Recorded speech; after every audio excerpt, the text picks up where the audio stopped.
әдемі де әдепті қызымыз Аманғали Аяла.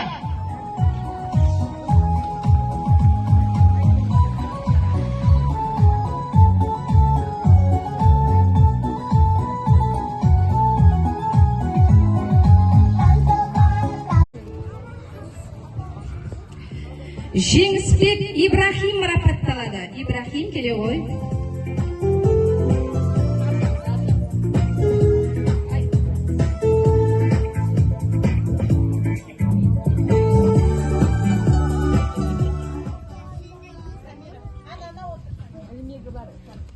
Ақтөшекке. Ақтөшекке сатыстан.